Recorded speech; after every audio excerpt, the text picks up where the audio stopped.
Fair enough, Scott. Looks like we're going live again. And my apologies again, but we should be all set. We appear to be. Thank you, Scott. It says it's okay. Good to go. Great. Okay, so without further ado, we're going to jump right into Ellen to walk us through the latest draft of two 26. 226 226, right? I got it confused with 260. on the 16th of February. Okay, Ellen. I got a long message this morning from Scott with people's availability, and you were in there at one point. Are you available? Just tell us what your availability is for this morning. I am free until 10:30. Okay, perfect. Let's get started. Do you want to? I think maybe you should share a screen and put the bill up, and people can follow along with that, as well as the people on YouTube. Okay. Yes. Good morning. S226 is posted on your website today under my name, and it is draft 3.1. And I'm co-drafting it with David Hall, my colleague in Ledge Council. So there's a mix of authors in this document. And so right at the beginning, we have a little bit of some color coding. Right. That I'll show you as we walk through. Nothing has been removed from this draft yet. Okay. But I think there may be some things you potentially want to remove based on some conversations you've had. But there is some new language put in, and so we can discuss that. But first, my sections start with section 2, which is on page 5. And this is the language that is from H511. And so I have walked through it with you at least once. Right. But this is the bill related to municipal zoning. So first in section 2, there's a finding section. Mm-hmm. Do you want me to do a walkthrough? I think we could just read it, just scroll down fairly slowly. We can read it. If people have any questions, we can field those, but otherwise we'll just move on, give people a chance to read this. Okay. And so these findings are the beginning. It's the first section of H511, which is currently in the House, but you are considering adding it to your omnibus housing bill. Right. We understand that there's been a lot of discussions among stakeholders, and this is some tweaks to Act 250 and priority housing projects, and there seems to be a fair amount of consensus that these are meritorious, maybe not major changes, but helpful changes. So let's start talking about them.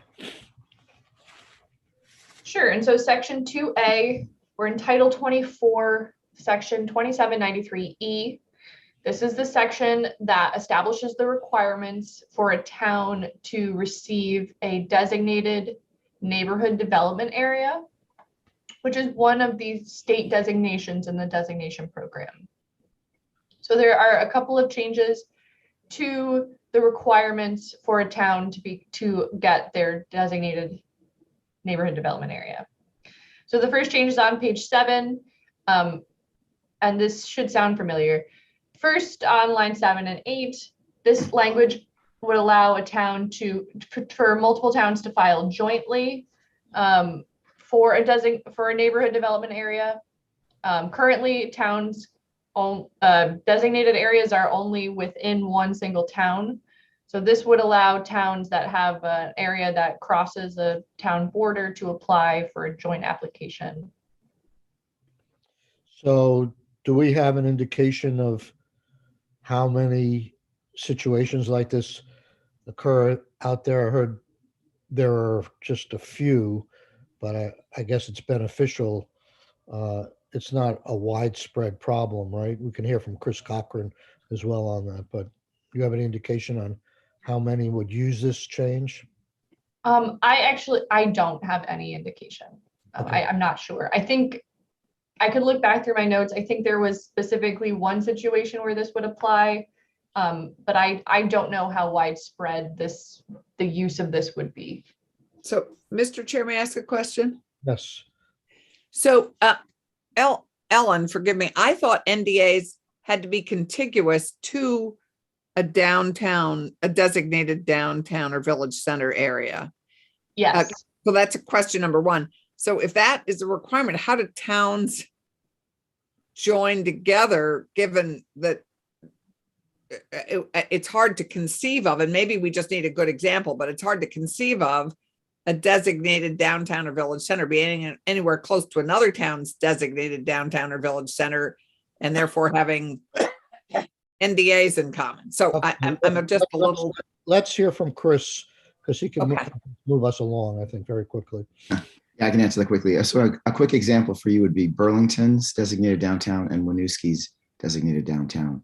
The neighborhood development area for both of those communities is, potentially a half-mile bubble around those two. And in that instance, they would overlap.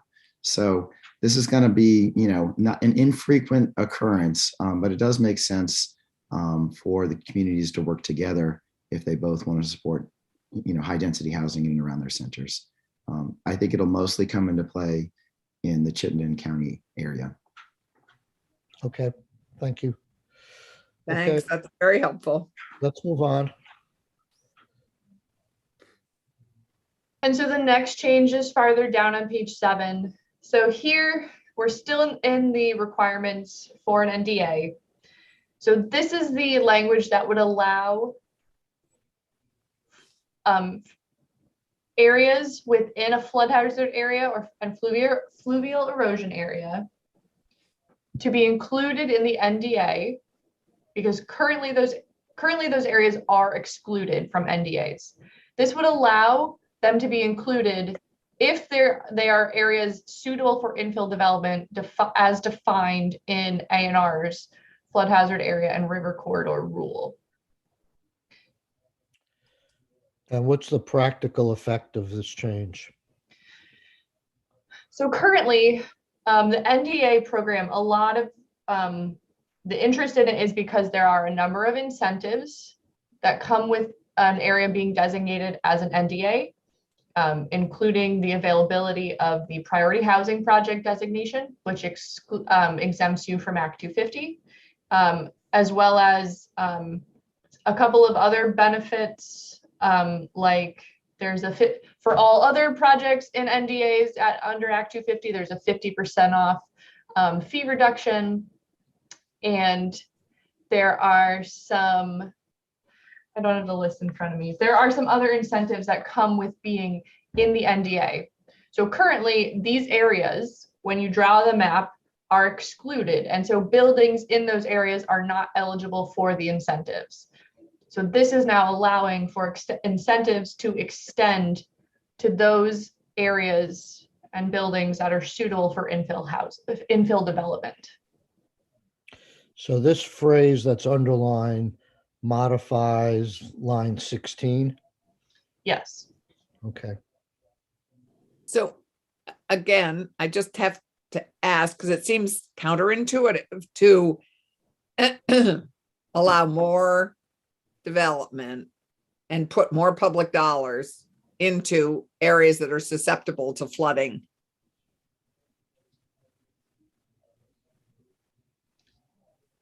So it does say pre-existing development suitable for infill development. But yes, I think you have raised a valid argument.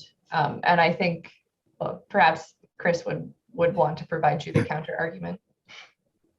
Mr. Chair, could I answer that? Yeah. So the context here is A&R's existing river corridor infill policy is inconsistent with the NDA program that exclusively excludes these areas from infill. A&R's current policy allows appropriate safe infill within these centers. the NDA program is inconsistent with them. So this change brings them into consistency. And to address your larger concern, if a community wants to include these areas, they're not required, but if they want to, they've got to adopt river corridor protections for the entire community. So this protects the upstream and downstream flood areas, floodplains from development. And arguably this will protect the center from, or minimize future flooding within the center. Does that help? Yeah, it does. So essentially, you're saying that while common sense would dictate we don't want further development in flood areas, there are areas within the flood that have already taken mitigation steps to accept them out, and development is allowed in those areas under A&R rules, but the neighborhood development incentives are inconsistent with what's already allowed by A&R. Correct. So, okay, So it's not, I it's get- not, it's not a wide open allowance for, I mean, there already is allowance for development in these areas. It's a question of whether you're going to give incentives, and it's not a question of these being prone to flood anymore, because now it's only those areas that were previously prone to flood, but there have been mitigation steps to right. take them out of that category. So it's qualified. Yes, I get that. I guess I'm just unclear. So that's as defined, the qualifications are all in the definition. Yeah, suitable for infill development. Why don't, if you want, Yeah. you pursue that with other folks like people in A&R and ask some questions of them to see if it satisfies you, okay? Yeah. I would add, this is a change that DNRC and A&R both support. Okay. We're not making any decisions here. We're still on the learning curve, but that's helpful. Okay. Yeah. Let's move on. So on to page 8, as Chris just mentioned, there is new language on page 8 that says that a town does need to adopt A&R's model bylaws for the entire town if there are flood hazard areas. So I'll read you this sentence. If the NDA includes flood hazard areas or river corridors, the local bylaws shall contain provisions consistent with A&R's rules, the flood hazard and river corridor rules, to ensure that infill development within an NDA occurs outside the flood hazard area and will not cause or contribute to fluvial erosion hazards within the river corridor. If the NDA includes flood hazard areas or river corridors, local bylaws shall also contain provisions to protect river corridors outside the NDA, consistent with A&R's rules. So a town shall adopt the bylaws for the entire town, not just for the NDA area.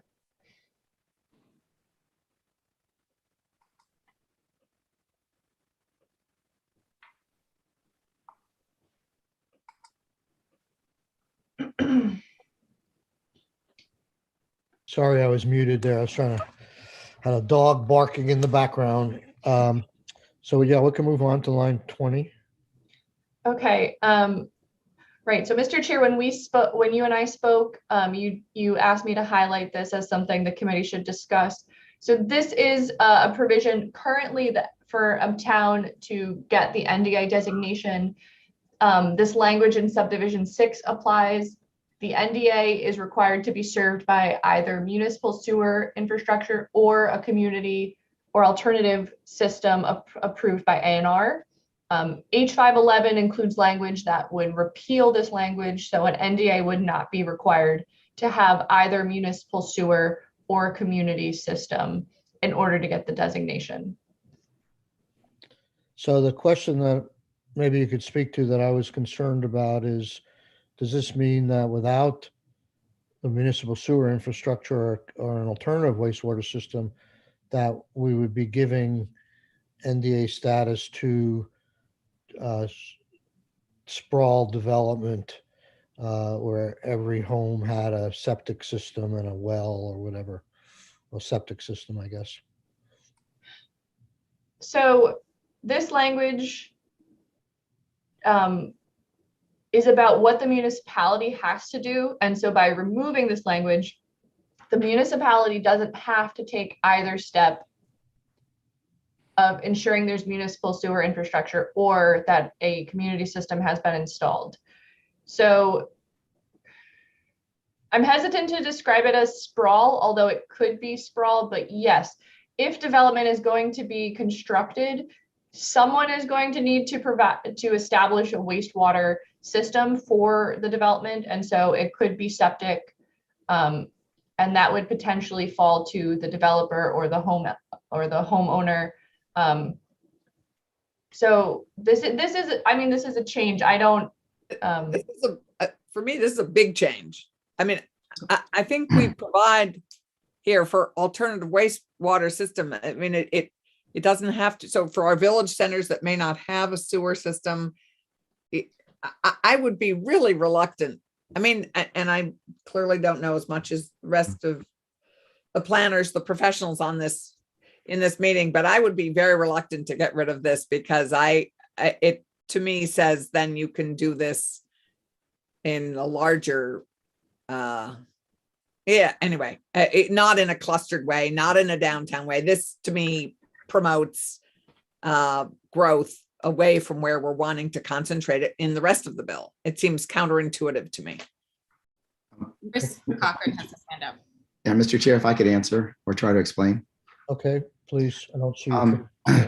Yeah, it's Senator Clarkson, I appreciate the question. Yeah, this does jump out at you as a potential concern. I think once you get a little bit more context, you'll understand, I think, why that makes sense and why many of the environmental advocates support it. The aim of this bill is to make NDA designation easier for small towns, to give them an opportunity to create more housing options within those centers. Keep in mind, this is not a sprawl provision. The community has to adopt the 4 units per acre dwelling, density standard. And what we didn't want to preclude is we didn't want to preclude like creative options. There are many communities I can think of. I think it's Shoreham. I can think of Irisville that use, for example, the Village Green as their wastewater disposal field. And all these projects are going to have to get an A&R permit for in-ground disposal. And there's a lot of creative alternatives. So it's just saying the municipality doesn't have to have these systems as a prerequisite to qualify for the designation. Ultimately, when something is built, it does have to get an A&R permit to be able to construct and to make sure that the water and wastewater is handled safely. So, and again, we work closely with A&R on this. They were kind of agnostic. We were all agnostic on kind of whether this should be in or out. But I think leaving it out gives more opportunities to think about how they could grow more densely and compactly. And then it leaves it to the developer to sort out how they can meet the density requirements through their wastewater permits. I appreciate that, Chris, but it says it already allows for alternative wastewater system. That language says or alternative wastewater system. So it's surely that allows for alternatives. I don't know. I think alternative wastewater system is defined in statute. So, if it's a hang up for folks, you can leave it in. I just think it doesn't harm our environment. It doesn't promote sprawl. It gives more opportunities for smaller towns to consider this designation and to apply. And that's really the intent. We're trying to get them to modernize their bylaws, to create compact infill housing opportunities. And if we're going to say a prerequisite is you have to have this infrastructure, that takes a lot of municipalities off the table. So, but just to go back to my earlier understanding, NDAs have to be contiguous to an already designated center. So if it's and it can be contiguous to a village center, not just a downtown center, correct? Yes. Right. So there are, I suppose, some village centers that don't have municipal sewer and water, but it does provide for alternative wastewater systems. So I guess I'm just not clear on what the problem is. I think it'd be I mean, best. I hear you, but I also think we provide for alternative water systems. So I'm not sure that there's a huge problem here. Yeah, honestly, the stakeholder group went around and around on this. And ultimately we chose to leave it out because all projects still have to get a permit. So they can't construct without an A&R approved permit. So it sounds to me like it's a question of timing. Ultimately, there will be, before the development occurs, there has to be a community or alternative wastewater system in place. But you're saying there's some advantage to get the designation before they put the wastewater system in? yeah, it can be a chicken and egg thing. You want the development to occur. But if you're saying you have to have the water system in the ground, nobody's going to make that investment up front.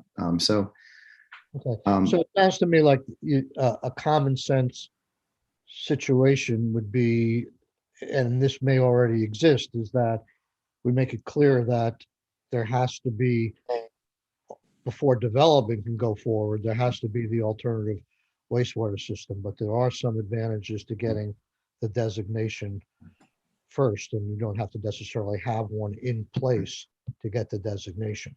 and I'm not the expert on this. I can get you the witness from A&R to talk about, the flood Okay. hazard stuff and, why this provision makes sense to A&R. Okay. And will not degrade our environment. Yeah. I mean, I had the same concerns that Senator Clarkson had when I saw this being removed, because I just thought it might allow, and you're saying it doesn't, it might allow for individual water systems throughout the neighborhood development area. And maybe that's appropriate in some cases, but there was a reason this was in here in the first place, and we just want to make sure there's no unintended consequences. Yeah. Let's move on.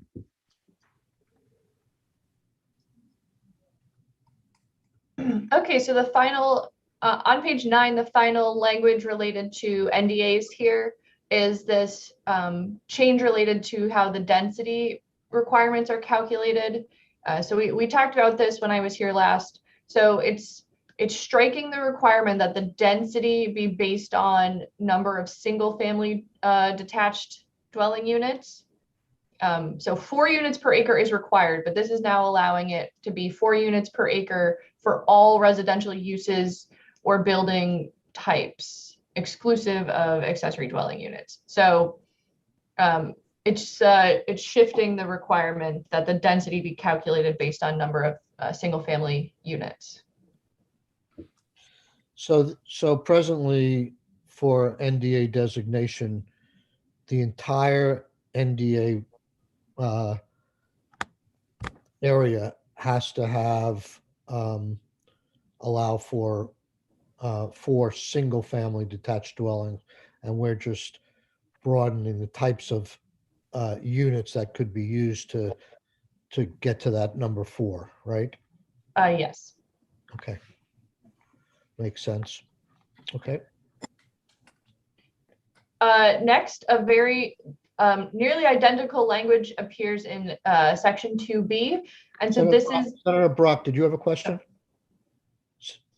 Senator Brock, did you have a question? Sorry. I did not, just I'm turning sorry. the mic off. Okay, thank you. So section 2B is the amending 2793B, which is the section on the requirements for new town center designations. And this is, again, on page 10 is changing the language about the required densities in new town centers. So the municipality has to have regulations enabling densities that are not less than 4 dwelling units, including all identified residential uses or residential building types per acre, and not less than those allowed in any part of the municipality not within the designated area. So this is nearly identical to the NDA requirement. This is just putting more specificity because currently the new town center requirement is it just says high density. It doesn't say 4 dwelling units per acre. And then it's again also clarifying for any residential building types.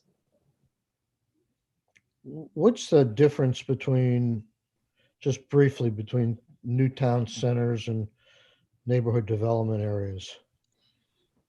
So a new town center is a core designation like the downtown or the village center. It's a unique designation in that it's for towns that did not have an original traditional commercial core. So I think there are 2, and I think they are in South Burlington and Colchester. Mhm. And so they're towns that didn't have traditional town centers, but they serve the similar purpose as a designated downtown. And so again, the neighborhood development area is the area around that center. Okay, I thought South Burlington would be one, yeah. And South so Burlington, may I ask those along with a TIF, which South Burlington also had, right? right? Those have created sort of downtown-ish centers. Yeah, South Burlington has got a lot of construction going on. Yep, it Yeah, does, I know. So that coupled with the TIF work has really enabled this concentration of development in a core area. Is that what we're talking about? Yes, although I don't actually really know anything about TIFs, so I don't know if I can. No, I but can is the Yeah. TIF in the same area? TIF Yes. is for the financial element of it to encourage. Right, I realize, but we have so few economic development tools to apply to. I think that aren't these both producing this core result, this center? Mr. Chair, if I could answer. Yeah. Go ahead. The TIF has locational requirements, and any of the state designation programs can meet those locational requirements again. And the TIF is, designed to make improve the infrastructure required to get the kind of the above ground development that we need. Okay. Right, correct. And so this is what is helping create, though, sort of the complete picture of creating this new town center. Yes. Okay, let's move on. Okay. Section 2C is adding language again in Title 24. This is about how long municipal permits last before they expire. Currently, there is no requirement in Chapter 117 for how long a municipal permit has to last. So this is adding language clarifying that no municipal permit for either site plan or conditional use shall be considered abandoned or expired unless more than 2 years has passed. So this is setting a baseline saying that municipal permits for site plan or conditional use need to last at least 2 years before they expire.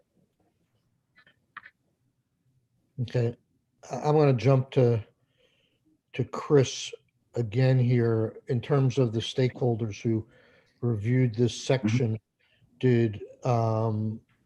Was there any objection from like the league or any to this section that, they don't want to have these things lingering on their books for 2 years? Or Karen Horn has testified in your committee that she's fully supportive of this bill. She didn't speak to this provision specifically. They were not a stakeholder who was involved, but we had regional planners, the Vermont Planners Association, VNRC, the department, and maybe another group who were supportive of this change. okay, The reason being it often takes much longer to get your permits than are allowed, and many projects have had to go back and get re-permitted. And while it's possible, some things can change, and that adds complexity and cost. okay. Let's go on. Okay, so section 2D starts with some Act 250 amendments. So first, in section 6001 of Act 250, this first change relates to priority housing projects. So currently, priority housing projects are exempt from Act 250. However, there are a number of elements that a project needs to meet to be considered a priority housing project. One of those is that there is a cap on the number of units that can be built in some circumstances based on the size of the town. This language on page 11 removes the smallest cap and says that in towns up to 6,000 people, up to 50 units of priority housing projects can be built and be exempt from Act 250. And the bigger towns like Burlington, they had their cap removed in small double A or small double B at one point. Yes.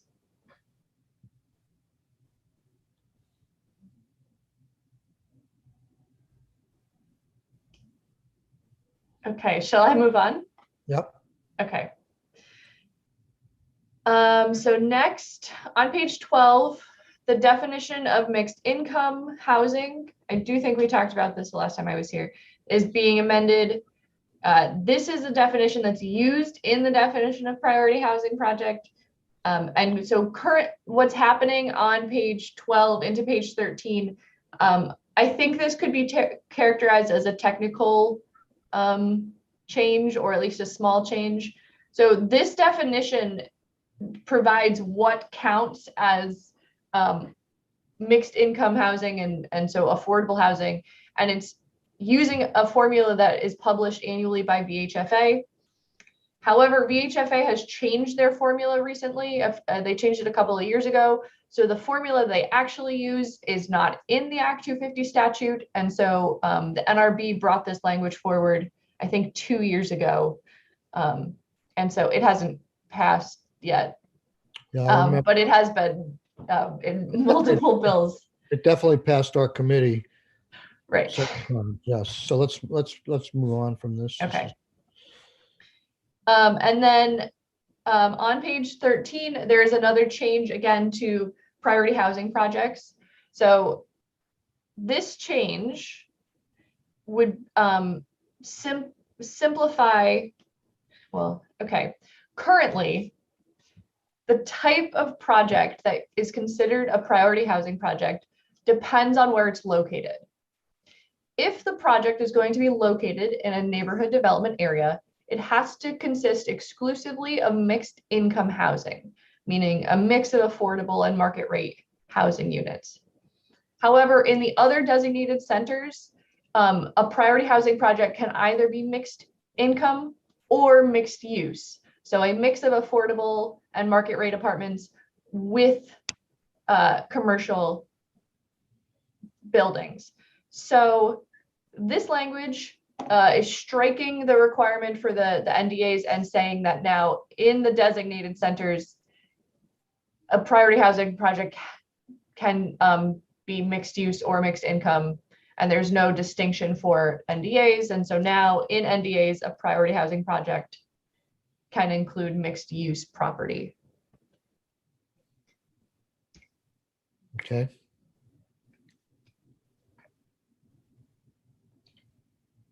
On page 14, we're still talking about Act 250. This is the Act 250 exemption section. And this language is, again, I think, simplifying the exemption for priority housing projects. Currently, priority housing projects are exempt from Act 250, and they do not need to get an Act 250 permit amendment. However, there's a distinction if a property that has an Act 250 permit is seeking to become a priority housing project. There is a special process that the landowners need to go through to work with the neighbors and the parties to the permit to get that permit changed. And so this is actually just striking all that language and making it very simple and straightforward, and just say no permit or permit amendment is required for a priority housing project. This is a priority housing project that may come forward after, I guess I'm confused where. So it would be redevelopment of an existing property that has an Act 250 permit. Okay. So, you know, changing a regular apartment building to an affordable housing project, or changing something that isn't currently housing to affordable housing. And so they have an existing Act 250 permit. And, what do you do with that existing permit? You And keep this it, is and you- basically just saying you don't do anything, you ignore it. So it's No, sort of, you keep it. Right? No permit amendment would be required for the priority housing project construction to move forward. Right. so that's sort of treating a renovation or redevelopment project similar to a new project, that both of them would be exempt from any review. One would be an amendment to a permit that exists, or in the second case, a new construction, there wouldn't be a need for an Act 250 permit. So it's treating them similar, whether it's new or renovated or redevelopment, correct? No Act 250 review. Yes. Mr. Chair, what if the redevelopment or the renovation adds units? Yep, no review. And do So- we have a variant percent that we're okay with on that? I mean, No, as long as they meet every element of the priority housing project definition, this is saying no Act 250 review.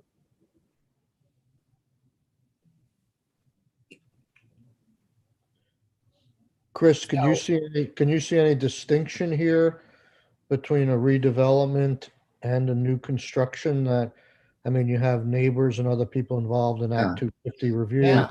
permit initially, and all of a sudden it's changing, and whatever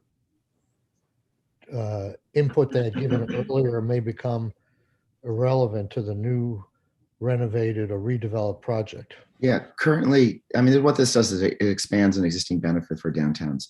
Downtowns, if a redevelopment in a downtown area or a new construction, if it's a priority housing project, no permit or permit amendment is needed. It treats the other designations are treated differently. And what this does is it brings the NDA designation into the level playing field with the downtown areas. And the presumption is these are areas we're trying to grow. These are areas with infrastructure, and this is the right location to put housing. The process that was the existing process for amending a permit, I can show you the flow chart. It is very difficult, and you would have to hear from the NRB, but I think it's been used in very little occasions. So this is a simplified process to create housing options in the centers where we're trying to grow. So this is the substantive provisions here or process provisions here already exist for downtowns, and you're saying we're just replicating it for NDAs now in this You're section? sending it to a larger area. Okay.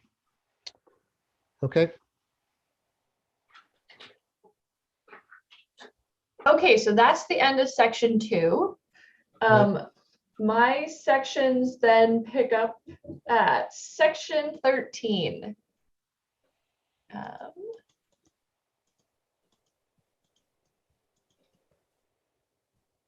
All right, where are we? Oh, it's a long way.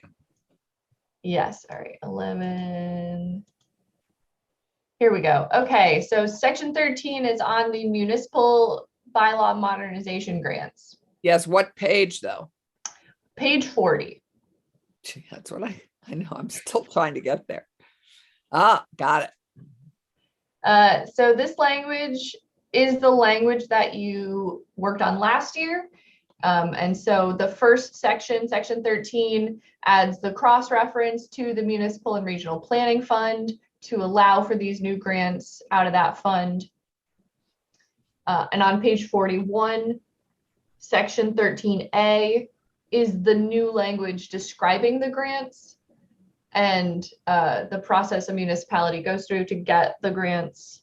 And so this is the language from last year. I didn't have any updated language, but I think you are considering updated language.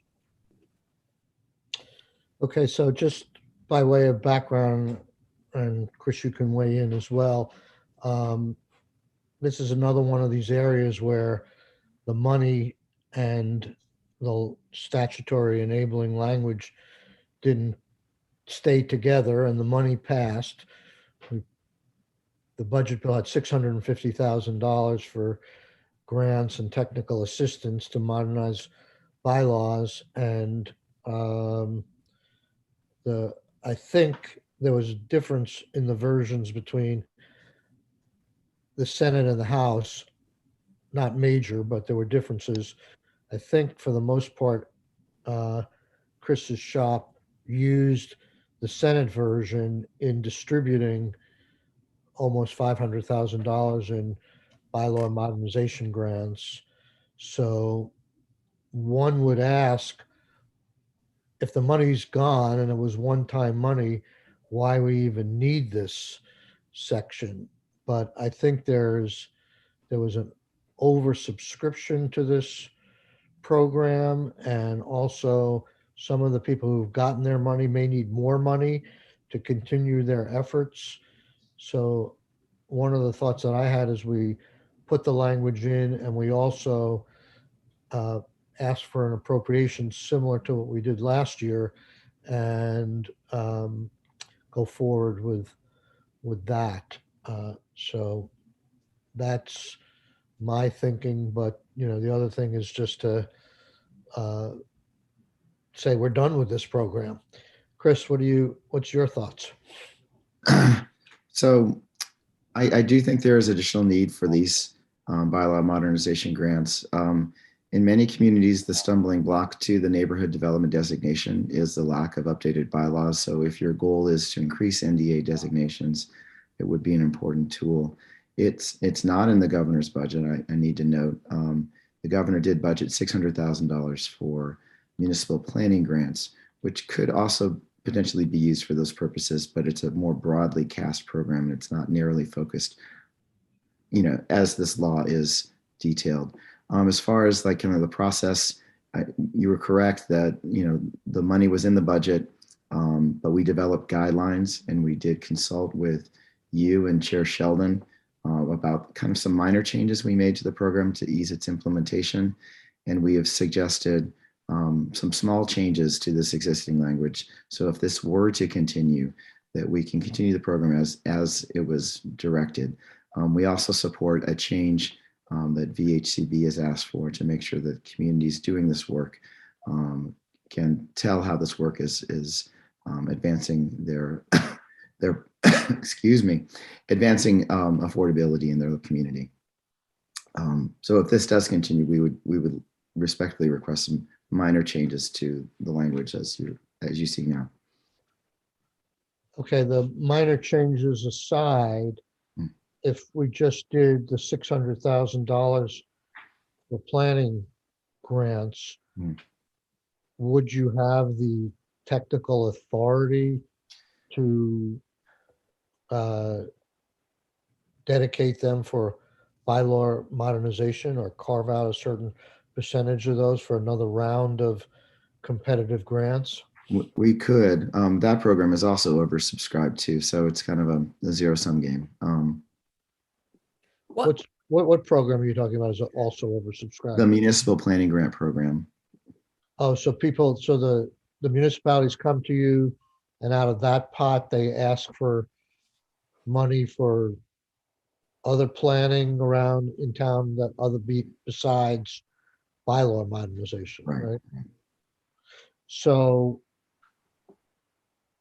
I mean, we could theoretically, if we felt bylaw modernization was the priority, we could say that money should be used exclusively. That may annoy some of the other planning people. They may want to use it for other things. But that's our choice. Or we put more money in, and we put money in above and beyond the municipal planning grants for bylaw modernization. It's not in the governor's budget, I understand that, but those would be our choices.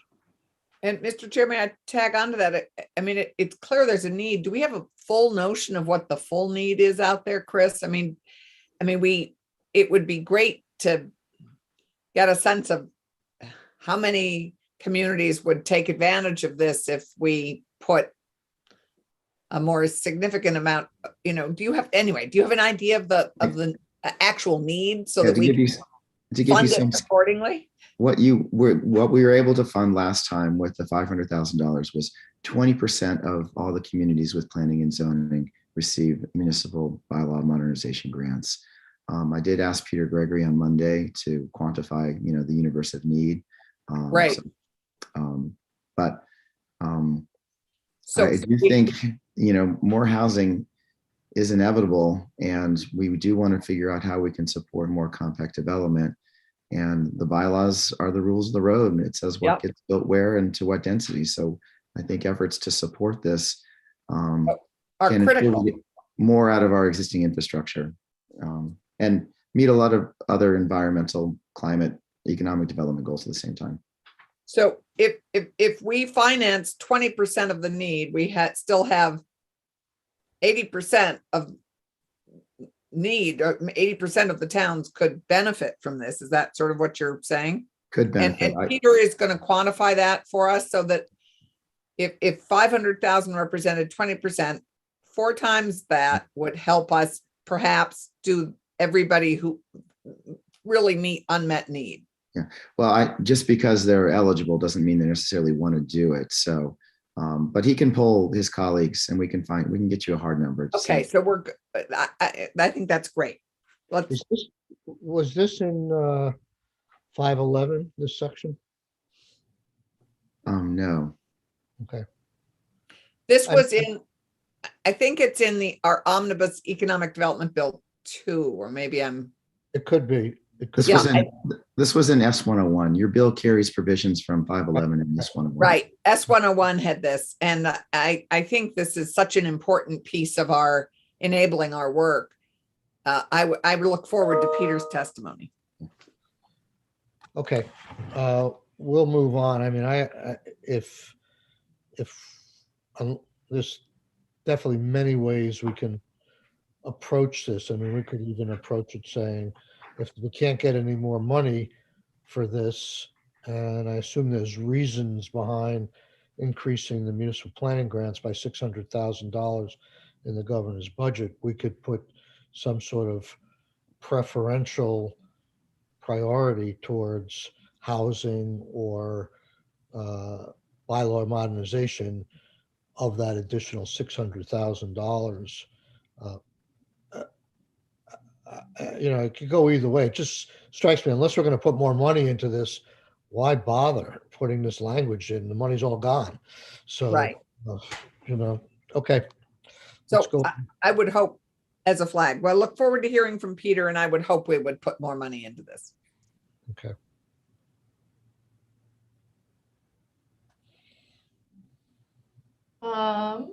I actually did include in this draft more money. Oh, good.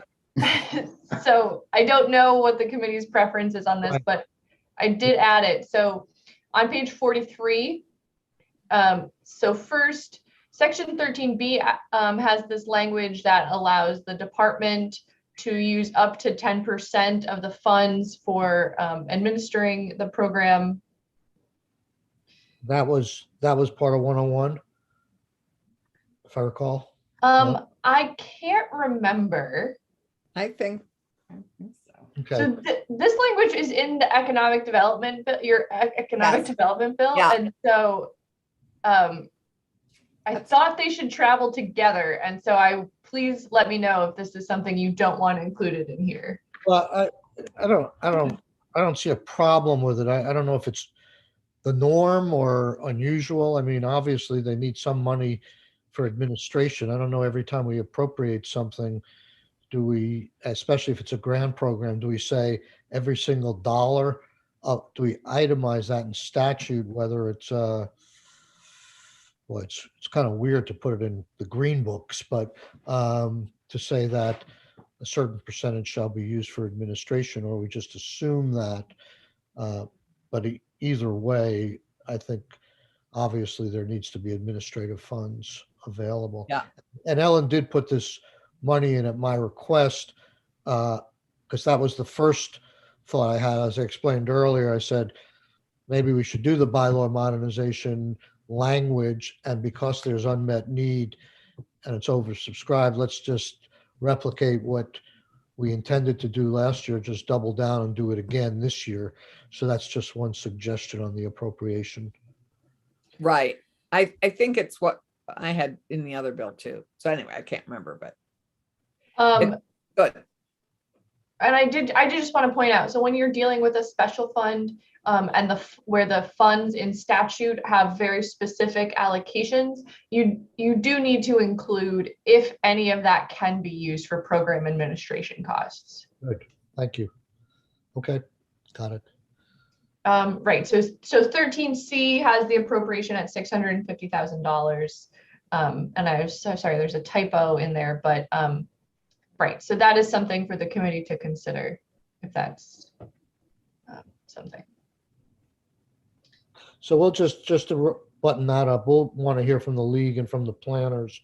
I'm sure both of them will say, let's do both the 650 and the 600,000. But if we decide to do less, we're going to have to decide whether we want to prioritize some of that money for bylaw modernization or not.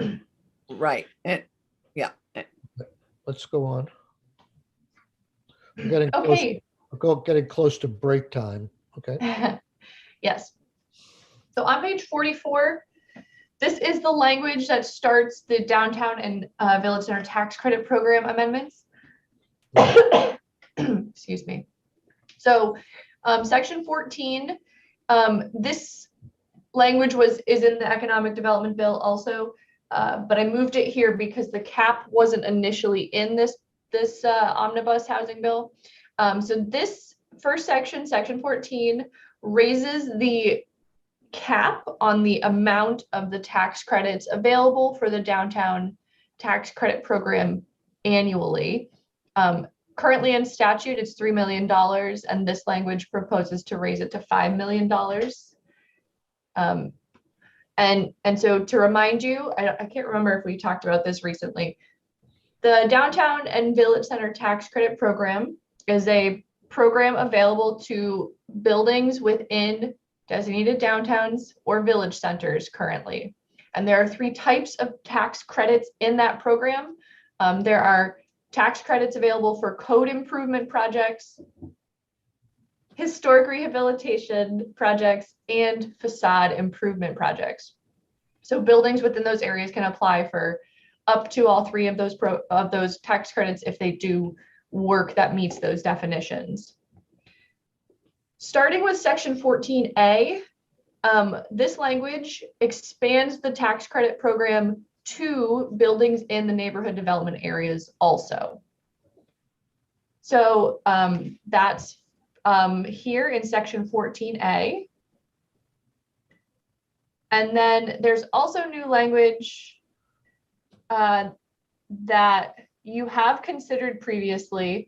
It's on page 46 for a new type of tax credit for this program, and it would be for qualified flood mitigation projects. And so this would be a tax credit that would be available, and it would be for any combination of structural and non-structural changes to a building located within a flood hazard area as mapped by FEMA that reduces or eliminates flood damage to the building or its contents. The project shall comply with the municipality's adopted flood hazard bylaw, if applicable, and a certificate of completion shall be submitted by a registered engineer, architect, qualified contractor, or qualified local official to the state board. Improvements to qualified buildings listed or eligible for listing on the state or National Register of Historic Places shall be consistent with the Secretary of the Interior standards for rehabilitation as determined by the Vermont Division for Historic Preservation.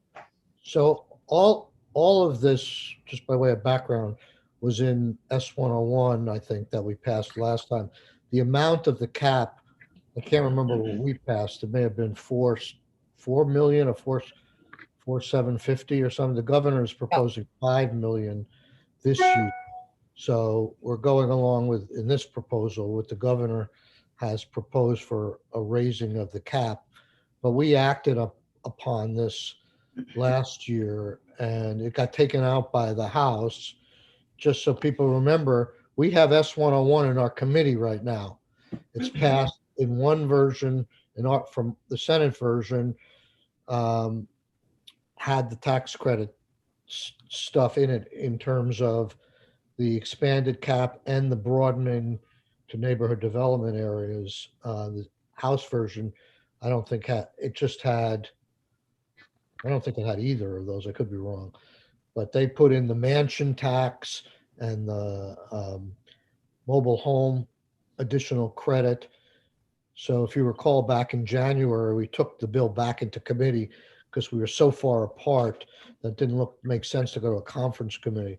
So this is pretty much what the Senate has done. It's now in our omnibus housing bill. I stand to be corrected on any of that, Ellen, if I misspoke. I actually can't remember off the top of my head if this language passed the whole Senate in S101. I'm not certain if it did. You're talking about the flood stuff? Yes. The NDA expansion of the tax credit program did pass the Senate. I cannot remember if the flood mitigation tax credits did pass the Senate.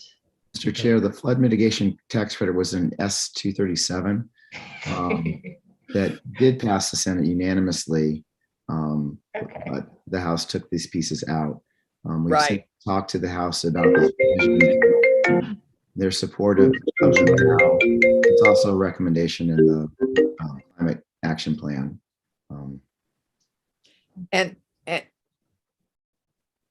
And this edition of the putting this back in helps with the other pieces too, that what we've already that we addressed earlier this morning. For me, I mean, I think we do have to recognize a lot of our downtown infrastructure is in flood hazard areas. Right. And Okay. Yeah. All right, let's move on. This is sort of old ground. Right, so at section 14B, again, this is all related just to, this is a technical correction. We haven't talked about it in a while, but just adding reference to the name of the tax credit program. Again, adding it to, in section 14C, you add the tax credit program as a incentive as part of the NDA program. Again, in 14D, adding reference to the program as an incentive.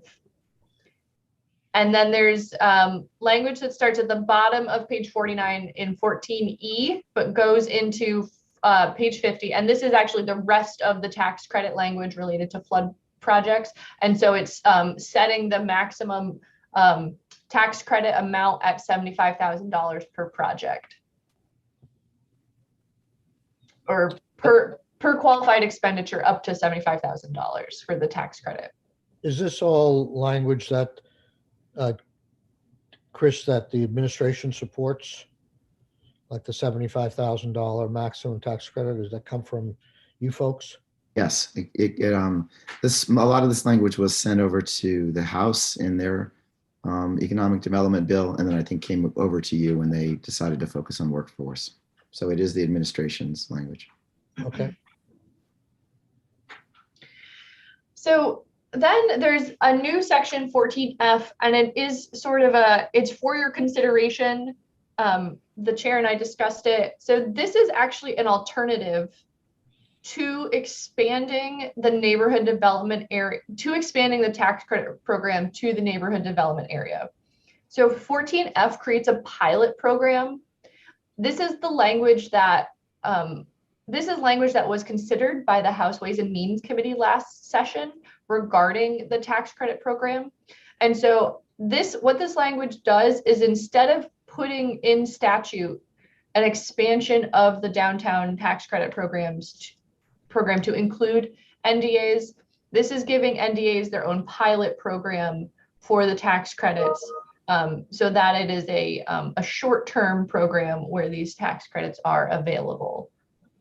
So this would be an alternative to the language we just went through, but I think the chair was interested in seeing it. So Chris, are you still with us? Yes. Okay. So you probably followed this in the House. What would we learn if we did it on a pilot basis versus making it permanent immediately? I think the concern from, as my understanding from the chair of Ways and Means was that the downtown and village tax credit program works. And they were concerned that an expansion would undermine the success of the downtown program. So they wanted to portion it off and see, in fact, if it would work, and then have us come back to request an extension if it worked as we expected. I think another concern of the committee was that would this expansion be sustainable in the long term? Because we will get more neighborhood development areas designated, because many communities need incentives to improve their housing. And I think this was a way to just, if they didn't want to continue the program, it was an easy way to, sunset it and just make it go away. Well, I remember sharing the concern when I think, Chris, you and I maybe first met. You were talking about expanding the downtown tax credit number, and I think the governor's position has always been we want to expand it to neighborhood development areas as well. And I had concerns similar to, I guess, Ways and Means, that if we expanded it, was it effectively going to be a dilution of the downtown tax credit, because there'd be more people, asking for help. So the proposal to go to $5 million by the governor, it's coupled with the expansion to neighborhood development areas, right? That's your proposal. So one other alternative might be, we could do a pilot, we could do the whole ball of wax, or we could do the whole ball of wax and limit the amount of money that could be awarded to the new areas, the neighborhood development areas, is, let's say, 20% of the appropriation, and therefore avoid the dilution, because the cap would go from 3, and there would be $4 million for downtown and $1 million for NDA. And then you could, if there isn't a take-up rate, you could allow carry forward or whatever. So we'll discuss this as a committee, but does anybody have any questions? What's going on here? Yeah. Awesome. I just can't find, sorry, I cruised through it. I just couldn't see the number of years the pilot would be good for. What are you thinking? I just can't find it anyway. But I recall the discussion was a 5-year pilot. Yes, and I actually, when I moved it here, I actually may have not included it because it was the effective date section. So that may have been a typo on my part. yeah, So I just apologize. couldn't find it, but I was cruising through. So it may just be that I missed it. But so that helps. So 5-year. Okay, let's keep going, because Ellen has to leave at 10:30. I'd like to get through all of her sections if we're almost there. Yeah. I think we're pretty close. And I will say, you can discuss this language in detail if you want. I think 90% of it is just recopying the statute on the tax credit program. But we can talk about it in more depth if you'd like to. So section 15 is the language regarding wastewater connection permits and exempting projects from needing a wastewater permit from the state, from A&R, if the municipality meets certain conditions when they issue their wastewater permit. So currently 2 wastewater permits are needed, 1 from the municipality and 1 from A&R. So section 15 and 15A exempts projects from needing an A&R permit if the requirements in section 15A are met by the municipality. So this is exactly the same as the Senate language was in S-101? Yes. Okay, and this was stripped by the House. Okay. Yes. This is a pretty important section, I think, to this committee. So, okay. So section 16 is starts the language from S-270, which I did walk through this with this committee a couple of weeks ago. S-270 is the bill that was introduced by Senator Brock. So the first part of this is a finding section. Okay. Section 16A goes back to priority housing projects under Act 250. The first change on page 57 amends the definition of affordable housing as used in priority housing projects, and it is increasing the income threshold for rental housing to be considered affordable housing. So currently, rental housing needs to not exceed 30% of the gross annual income of a household at 80% of the median income. But this is raising it to 120% of the median income. And so this actually would match currently in statute for owner occupied housing. The threshold is at 120%. So this would bring it up into alignment with the homeowner, the non-rental properties. I have a, We're going to have to understand better yeah. how this affects from the housing community, how this affects where the money goes to, and how it, the missing middle income thing is an issue we're going to have to discuss in detail, and how that coincides. I mean, they may be supportive of each other, they may be totally different, but it's a significant change we need to discuss further. Can I also just say that there's a really different experience for renters who might be trying to save up to buy a home. So just putting them in alignment doesn't sound appropriate to me off the bat. Okay. It's a big change, but we'll talk about it. Okay, let's go. And so again, there's language here that actually is similar, if not identical to the language above, which would change the definition of priority housing project to allow NDAs to include both mixed income housing and mixed use housing. So this is included in section 2 in the H511 language. Okay. And then again, the same language about the exemption. Well, actually, it's phrased slightly differently, actually, so it's not the same language. So back to the Act 250 exemption section.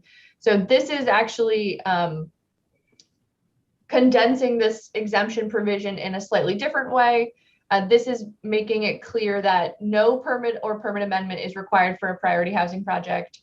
And it's removing the distinction that Chris pointed out, which is that, yes, currently in downtowns, priority housing projects do not need to go through the process when they're doing a rehabilitation project for a priority housing project. This is eliminating that distinction and allowing for any priority housing project in any designated center needs to go through the process by which they reach out to if there's an existing Act 250 permit, they need to reach out to the parties to that permit and confer about the conditions on the existing permit and whether those will be impacted. And there's a process by which they do that in statute. So it's a simplified Act 250 process for redevelopment as opposed to the language above, which was getting rid of any Act 250 process. So this is less of a change than the one above. Potentially, yes. Okay. Any questions on that? Okay. On page 59, section 16C adds this new concept of development of housing in counties with high demand. So currently under Act 250, development in designated downtowns have the option to use an expedited Act 250 permitting process that uses a shorter list of criteria that need to be met and also has a shortened timeline by which the agency needs to respond to permit applications. So this is expanding who can use that expedited process. And the new language is on page 60. And it's for projects that are housing projects in counties with high demand and that is defined as median gross rent is 10% above median gross rent for the state. Okay. So housing projects in those areas would be able to use the expedited permitting process under Act 250. I think, I don't know if it was Senator Brock, someone told us that this would essentially only apply to Chittenden County, maybe Franklin County. Chittenden County and Grand Isle is close. Grand Isle. Okay, I'm sorry. So, did is this did the so-called working group, Chris, that you work with, did you review this, or is this a proposal that the administration supports? Do you know? Working group did not review this. This is not an administration proposal.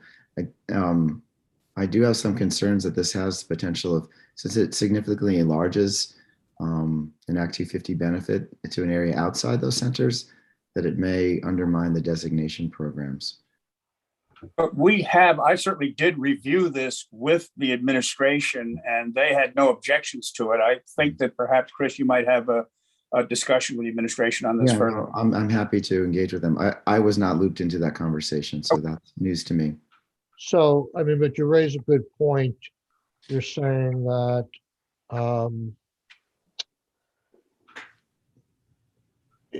it may not just be an additional liberalization of avoiding Act 250, but it may wind up being supplanting some other smart growth locations if we allow for this. Developers may go here rather than to a designated downtown in Windsor County, for instance. I'm understanding this provision correctly. Say that again? If I'm understanding how this works, Okay. Okay. All right. Well, okay. I think we understand it though. It's okay. So let's go down, keep going, because I know you want to get out of here, Ellen, and we're almost done. Yep. And so related to that provision, 16D adds it to the Act 250 exemption section, which does currently exist for the other projects that use the expedited process. So it's adding that reference there. Got it. And then, so next is section 17, and this is the sales and use tax exemption for construction materials for priority housing projects. I highlighted it in yellow because based on the conversation I had with the chair about considering taking it out of this bill. But as I just mentioned, it does extend the sales and use tax exemption for buildings that are priority housing projects. And this doesn't have any kind of sunset on it based upon.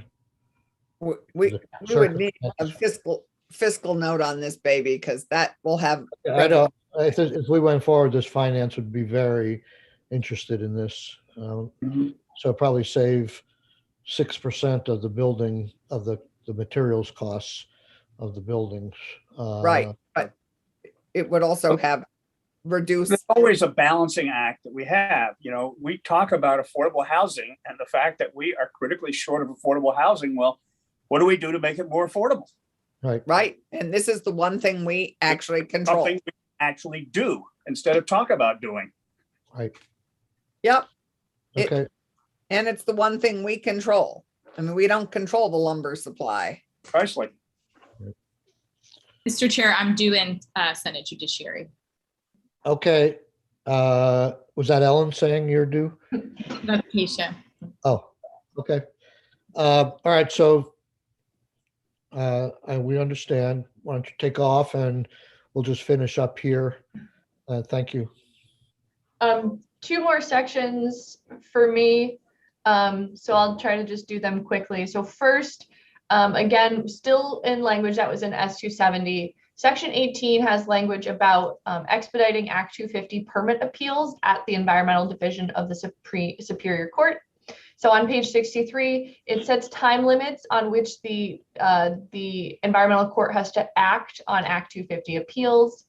If they don't meet those time limits, the NRB will refund any application fees for an Act 250 permit that took too long. Okay. We're gonna have to get some numbers on this. I know, I think it was, somebody told me that, and maybe it's the next section that deals with the additional judge, that the judiciary apparently has not asked for any more help in this area, while they have asked for help in a lot of other areas. So we would have to have the judiciary come in to talk about an additional judge. And also, I think there may be a separation of powers issue here in terms of controlling dockets of the environmental court in terms of the refund provision. So those are the only comments I can make on these two. My understanding, I had a conversation with Senator Bray, who called me on this yesterday, and I understand that they're considering this option as well and plan to take some testimony from judiciary. So we might want to coordinate with Senator Bray on this. Right. Well, we have to, that's a good point. I mean, we have to coordinate with Senator Bray on a lot of this. Yep. Because we're finding, as you know, housing and land use are tied at the hip, and they have more jurisdiction over land use and we have more jurisdiction over housing. So we have to, if he has a bill that's going to do a lot of this, we're going to want to review his bill. And if we have a bill that does this, he's going to want to review a lot of our stuff. And I think it's going to take some conversation to which vehicle moves forward. But we clearly want to make some progress on the cost and complexity of getting housing developed. So are we pretty much done, Ellen? I know we just Yeah, talked you hit some of the points I was going to make. The language about the additional judges in section 19, but I did want to reiterate what you said about separation of powers issues. I started to look into this. I think there could be potentially a separation of powers issue with the legislator dictating how long the environmental court has to act on an appeal. And I haven't looked into that deeply, but it does raise a concern about dictating their permitting schedule. But then finally, yes, as you mentioned, this is language in section 19 about adding an additional environmental court judge and clerk and using ARPA funds. So I did reach out to JFO about proper use of ARPA funds. And so backlogs caused by COVID can be, and hiring additional staff to address backlogs is an acceptable use of ARPA funds. However, there needs to be a demonstration of the backlog being caused by by COVID. And so if you were interested in pursuing this provision, you potentially would need to have, some evidentiary presentation from the judiciary saying that this was a need that they had because of COVID. I think one of the things to consider is the fact that if the judiciary for a period of time is basically shut down and courthouses are not open, there's probably a strong presumption that COVID did in fact impact their ability to do the work, although admittedly testimony would be important to confirm that. Yeah, And I guess I would, we need to hear from the judiciary. I mean, I don't know where, as much as we're vested in this bill in housing, I can't imagine that the judiciary doesn't have backlogs everywhere. I know that I've had civil jury trials for like a couple of years. So, so we'll look at this some more. Yes. So Randy, this doesn't limit the number of appeals. It just limits the time at the e-court. Correct.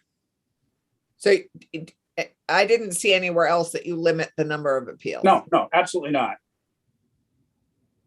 Yeah, I mean, it approaches it from two angles. One, it says that, you got to act faster, but then again, it puts money to help them out. Enable you to do that. Yeah, we need resources. Okay, Ellen, you need to go. Thank you so much. Yeah, so in closing, section 20 is still a placeholder for language regarding ADUs. I know this committee has had a few ideas, and so when you have a decision on what kind of provisions you want to include on ADUs, please let me know. Okay, and did you get my email on that? Yes. Okay, so I've been working with Chris and Jacob, and they have a lot of ideas of how to help promote ADUs. It's going to cost money. I think the question is going to be, where does that money come from? But my hope is that we have a robust section on ADUs, because I think they're very valuable Yes. in creating. Here. And navigators, I think Right. yes. Thank you, Ellen. Okay, can we take a 10-minute break to 10:45? Before we go, people who are listening in, are there people there that have, speak up if you have time constraints between now and noon, so I can work the schedule to get you in. Anybody have any time constraints between? I know Jen Holler, she may not even be with us now, had some constraint, but I think she's coming back. Anybody else? Scott is here and he could probably tell you, because people have been communicating with him. Right. Right now, Seth said he can be here until noon. And Jen will be able to come back in about half an hour.